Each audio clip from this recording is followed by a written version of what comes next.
And after 5 days at Christmas Island, it was off to Cocos Keeling. We were proper trade wind sailing, 120 degrees apparent wind angle, and 15 to 25 knots all the way. And easy sail to Cocos Keeling. The only trick is to time your arrival at Cocos Keeling for night time, daytime. You don't want to arrive there at night. The Cocos Keeling, unlike anywhere else you've ever been or ever will go, probably never will get there if you're not on a yacht. And again, for the geographically challenged, this is where Cocos Keeling is in relation to Indonesia, Christmas Island, and Australia. Okay, so looking to make a one big stew pot, chicken, sausage, everything stew pot to serve us for 3 nights, which will hopefully take us all the way to Cocos Keeling. We've got potato, carrots, sausage and chicken, onion and garlic, mushrooms, pumpkin, and all going to go in the pot with some of the and we put like a broth, a chunky beef and veg mix with it, and let's see what comes up. Good morning, 25th of August. I'm on my night watch. It is about 5:30 in the morning. I've been on watch since 4. We're going nicely. So this is obviously our first night, and on our way to Cocos Keeling. And yeah, we've been going well. I can show you on the top left, you can see, or top right, 7.4 knots, 6 knots. So we've been averaging about 7 knots through the night. I could show you on the wind. We've got, there's the autopilot, and you can see the wind speed has been around about 18, 19 knots of true wind, which is good. It's fine. It's been pushing us along steady. We've reefed the jib, rolled up quite a bit of the jib, and we're on second reef on the mainsail. The reason being, at night time on a bumpy sea, it just feels very uncomfortable when you boat's getting thrown around, you can't see where you are. So we reef the sails down and the boat settles down a lot more. And just behind me you can see first light. Yeah, it's an update from my night watch. And here's the pot, part 2, day 2, and dinner al fresco. It's a Coke today. I've got night watch right now, so I'm not going to have a beer. But the sun is going down, so it's hot stew and sunset. We're under motor, just charging the batteries up for the night. This is the excitement for the day. We haven't seen any sign of life for 2 or 3 days. And here we have a ship coming straight at us in the middle of nowhere. It's coming straight at us. So he's going across to Christmas Island. It's a cargo ship, but we're keeping an eye on him because at the moment, if you look there, he's going to be within 0.7 nautical miles of us. So we want to just make sure it stays 0.7 nautical miles and not anything less than that. If it gets closer, I have to radio them up, make sure they see us.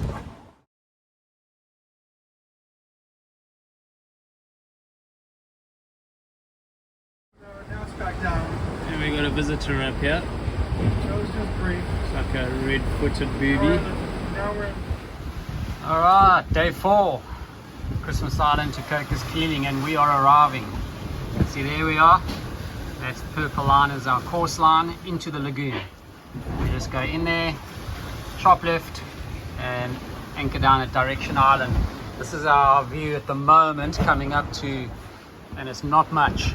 It's just palm trees on a sandy strip, and you might just be able to see the palm trees. That's it. No mountains, no hills, just palm trees and sand. Okay, so we're a bit closer now. We're about 3 miles off, and you can see it a bit better. So that in the distance there is Home Island, and then there's a gap, and I think that's where the rip runs through, the snorkel rip, where you jump in one end and get washed out the other. And this is Direction Island, so we're going to go behind it, obviously, because this is the rough side. We're going to go sit and anchor behind Direction Island. There's another little island up there, Horsburgh Island I think, but we're going to come around the top corner here into Direction Island. There we are, Cocos Keeling. So this is the back side of, or the east side of, the windward side of Direction Island.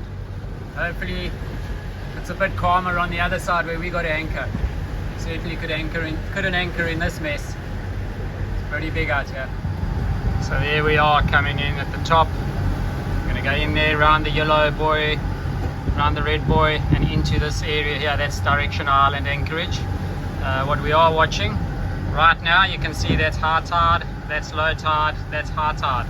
We are coming in on low tide, so we've got to be extra cautious for bommies and coral heads.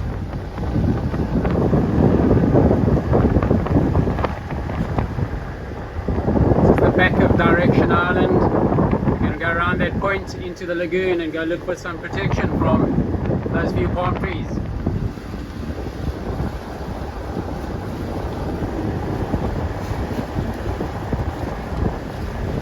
Here we are, anchored down, Cocos Keeling, Direction Island. Cheers, Russell. Cheers. There we go. Cheers. And we had a good 4 day sail, or 3 day actually, three and a bit. And yeah, 20 to 25 knots all the way. 18 knots was like a low wind, so it was good. Let me show you what we got around us. Okay, so this is us anchored right in near the beach at Direction Island, Cocos Keeling. Got some, maybe you can see them, some pets, some toothed pets, I'll show you later. And there are us and two other yachts here.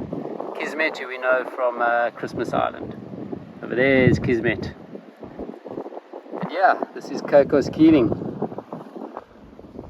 Okay, so here's our mates all around. There's one. And black tip reef sharks. Fairly harmless, but a shark's a shark.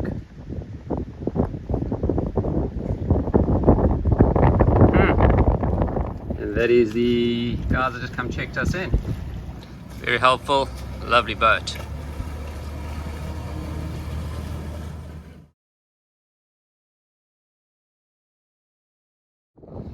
Okay, we've been checked in. Down comes the quarantine flag, the yellow flag. Thank you, Russell. Chief Flag Officer on Viento del Mar. Make it sound important. Alright, there it is. Yellow flag down. We are officially checked into Cocos Keeling. And the Australian Federal Police boat has gone across to Kismet over there, because Kismet are checking out. So they're going to sort them out.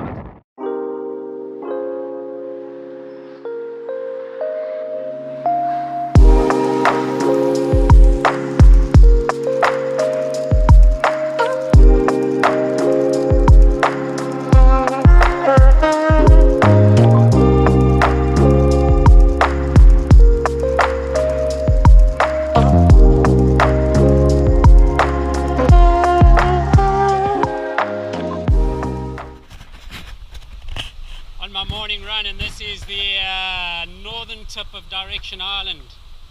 I tell you, it's beautiful, absolutely stunning. Oops, sorry, I'm balancing on a rock. But the problem is, there's always plastic.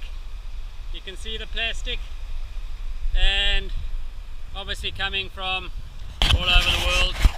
Very sad, but otherwise pristine. Well done, Australia, for keeping this in such good nick.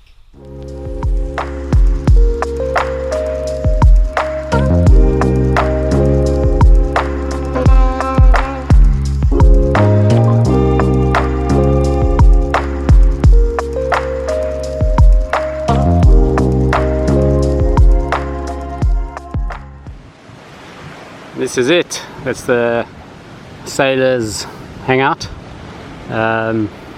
They've all put their various names and paraphernalia there. Might hang there for about 10 years and it'll eventually just rot off. But we'll put something up. And yeah, I came across in the surf ski. Viento del Mar is down behind that one there. And there's only two other boats. It's All to ourselves almost. Gonna go do the rip, which is down there, just around that corner. We're about to go do it.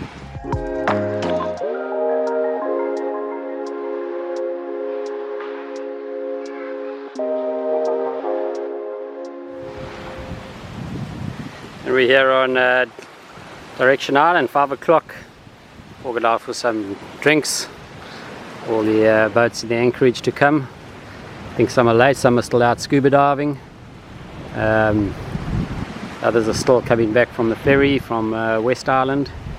But yeah, this is what we've got to deal with. So this is the sailor shelter, and you can see everyone leaves a plaque, any old plaque, even if it's an old mooring ball with the boat's name on. A couple of boats I recognize here, a couple I've sailed with. Yeah. And Catouche, the Brazilian boat moored next to us, they've done a good one. Catouche 2024. And yeah, well, it's quite interesting. We'll put ours up, we'll try and get something, burn it onto wood and put it up. The sailor's shack on this terrible beach. So we'll talk about the rip quite a bit, but that is the rip down there. It comes around the corner from the open sea and it comes rushing through there. We dived or snorkeled the rip earlier today. It was an absolute rip. So this is the footage of the rip. It's pretty quick. You go up in the dinghy right up to close to where the reef is. Jump in the water, hold on to the dinghy lines. The dinghy gets ripped through the rip, and hold on tight, and you go through it about 6 or 7 knots. So it takes about 2 minutes, and you not even 2 minutes quickly, and you're through the channel, and you get spat out into the lagoon, and then climb back in the dinghy. If you want, go do it again. But yeah, just for fun, it was the famous rip. So yeah, I'm all wet, I'm drying off. I just moored the dinghy, tied it up to I had to swim it out to that buoy, tied off for the day. We are here at Home Island, and to catch the ferry, which is over there, there, and ferry across to West Island, which is way across the water on that side. And we've got to go there to do the checkout procedures at the police station and possibly buy some supplies here at exorbitant prices apparently. But this is Home Island. So this is the Shire of Cocos Island, basically the municipality, and we came to pay our mooring fees, $50 per week, Aussie dollars. And we are now off to the police station on West Island via the ferry to pay. Oh no, sorry, to check out and give them the receipt that we just paid $50 for. So Home Island, and everyone rides around on these quad bikes, or big 4x4 quad bike things. Yeah. There goes the municipality. Home Island. Never seen anything like it. This is downtown Home Island, the main town centre. This is the sort of Commonwealth Centre. There's a bit of a shopping centre there, and these are the homes. Everyone lives in these homes.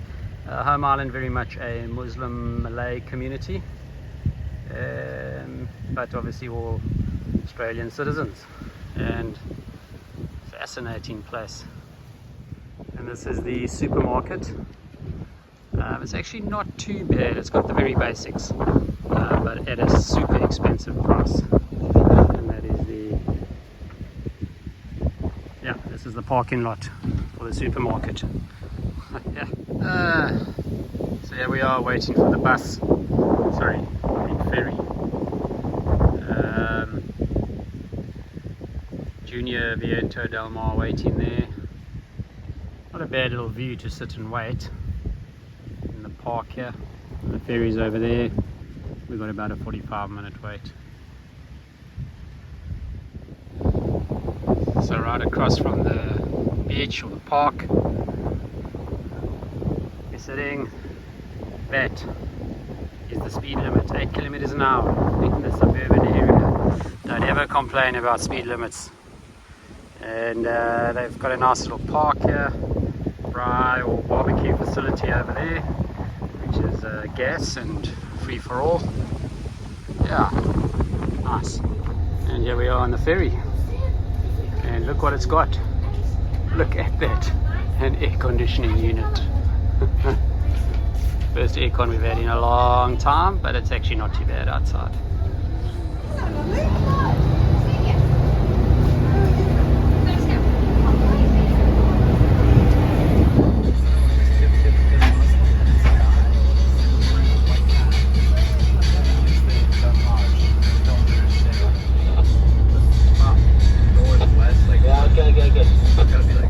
So it's all in one, yeah? This is the airport.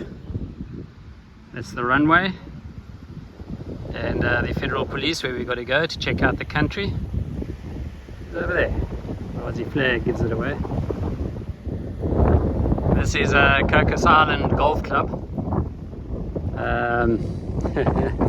And the golf club, the course, you can see it runs on the other side of the runway. So you cross the runway, and the course is got along a thin strip next to the runway. And interesting club. There's not much land here, so they've squeezed it in with the airport runway.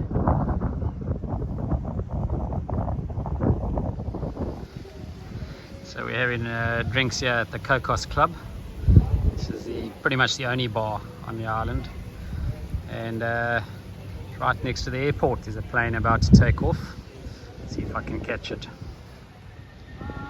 So they have 3 flights a week. This is one of them.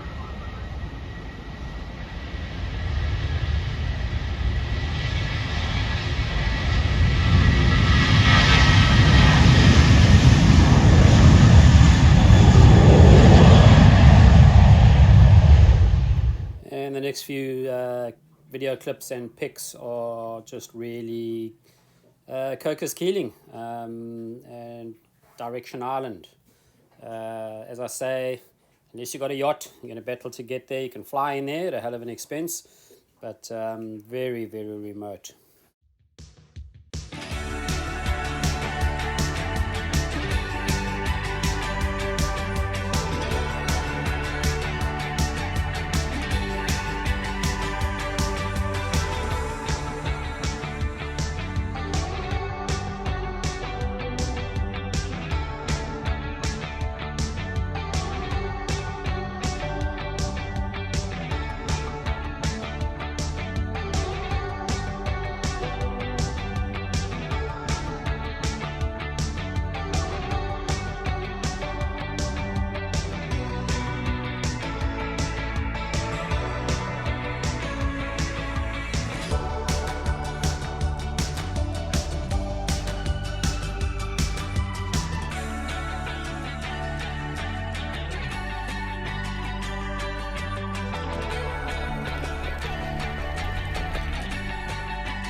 Yeah, long may it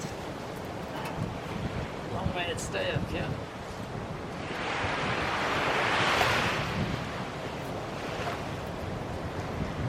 Okay.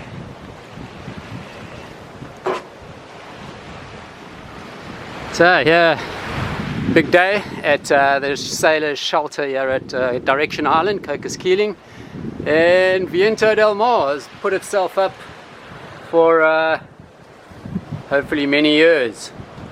Viento del Mar 2024, Brandon and Russell.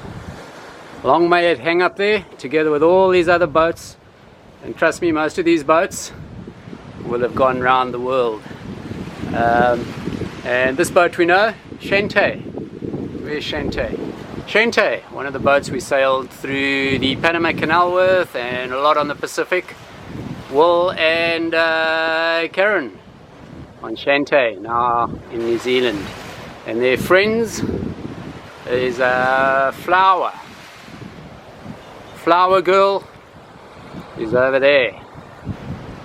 Don't know them, but Will and Karen do. So you'll see on our little board the Sydney Emden 100 sign. And the Emden was the German battleship that came in the First World War, I think, and took over Cocos Keeling and occupied it. They destroyed the radio station, And then the guys had a backup radio station, so they sent a message to Sydney, and Sydney sent their battleship. The Aussies sent their battleship, they called the Sydney, and they duly came along and sank the Emden. But the story was of the good relations between the local people on Cocos Keeling and the Emden ship. They said the Germans were absolute gentlemen. Yeah, so it's a bit of a strange story. And that's the bit of history for you. So here we are, struggling on the beach. This is our setting. We've got Christian, Gary, and Dina, and they've managed to catch an octopus, and it's getting ready for the pot. Yeah. And in the pot it goes.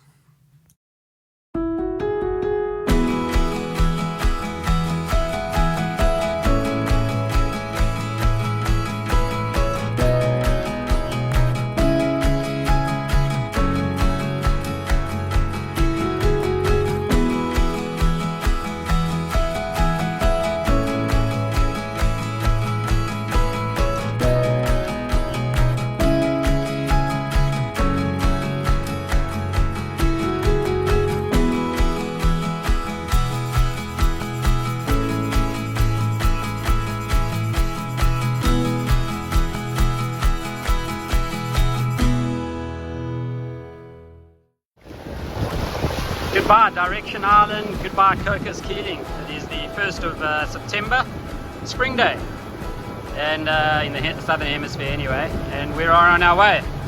Cheers Russell, well done. We've had a bit of strife pulling up the anchor, the windlass, which is the winch. Got stuck a few times, but we got it up and we're on our way. There we go, 2 weeks at sea.